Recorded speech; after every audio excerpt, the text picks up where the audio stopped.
Talagang may pagkamaso na yung babaeng yun. Pakialamera pa. May mga operasyon nga biglang sumusulpot yun eh. Eh pagka-adventurera kasi. Pero alam mo, hanga ako sa tapang niya. Bira ang babaeng ganon. Talagang palaban. Tsaka malaki na itulong niya sa akin, ha? Pero sir, kung tinawagan mo kami, di sana nahuli natin yung Tony Boy na yun. Natutulog na dito yun. Sinusurot na yun dito. Wala na kasing panahon. Biglaan anong mangyari. Magandang gabi, oh. Hello? Pwede ba kay Inspector Gomez? Sandali. Sa'yo, sir. Hello? Sir, si Primo to.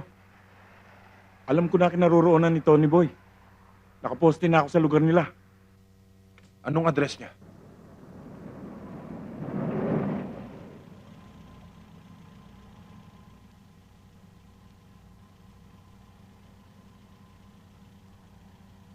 Sir, yan yung bagong bahay na inuupahan niya. May binabahay siyang babae dyan. Sigurado ka ba? Yes, sir. Tara. Teka, sir. Papasukin ba natin ito? Wala tayong dalang search warrant. Walang problema yon. Dating gawi. Areglado, sir.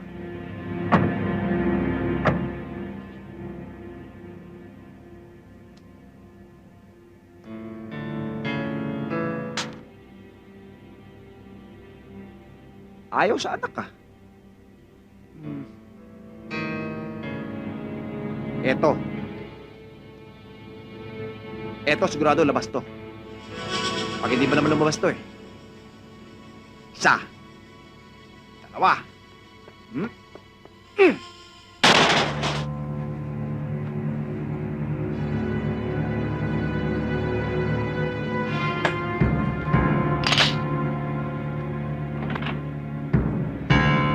Oh!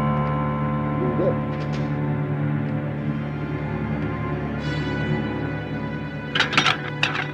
Ano? Huwag niyo sabihin bago ako rito! Kung gusto niyo makilala, huwag kayong magtago! Harapin niyo ako! Lumabas kayo!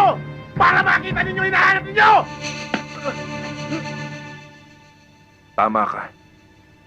Talagang nakita ko ng hinahanap ko. Kaya kung mabilis kang tumakbo kaysa sa bala ko, tumakbo ka na. Nang makita natin. Sir, hindi po ako tatakbo, sir. Suko na ho ako. Masyadong dali. Five! Ayun ang patitalong!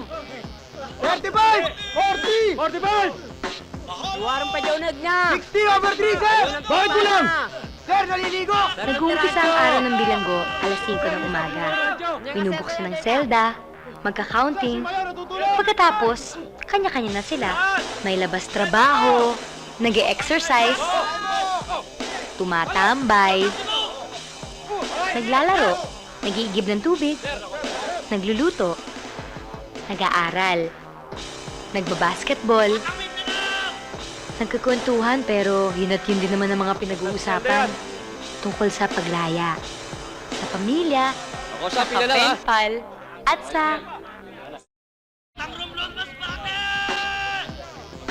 Sige, isa nyo. Batang Summerline ka! Happy ka lang ka! Siyempre ni Lucano! Batang Citizen!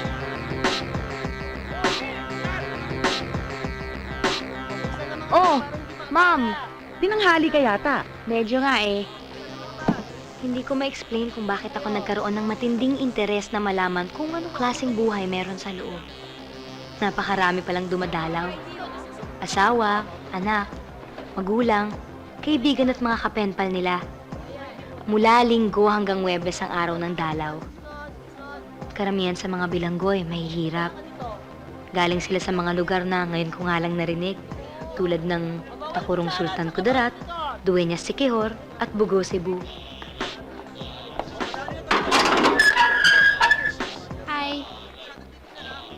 Alam mo, okay mga kababayan mo, pinapasok ako kaagad. Oo, ako sa lapit. Araw-araw din ang arrival Katuloy ng nyo! mga bilanggo na galing sa iba't ibang lugar. Yung mga bagong altay, ikaw muna Iba't bahala ibang ron ha. krimen, Halika na. iba't ibang kaso. Sabog na puso ko eh. Pero sabi nila, ang pinakapopular na kaso ay... Dito.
Dala niyo ba?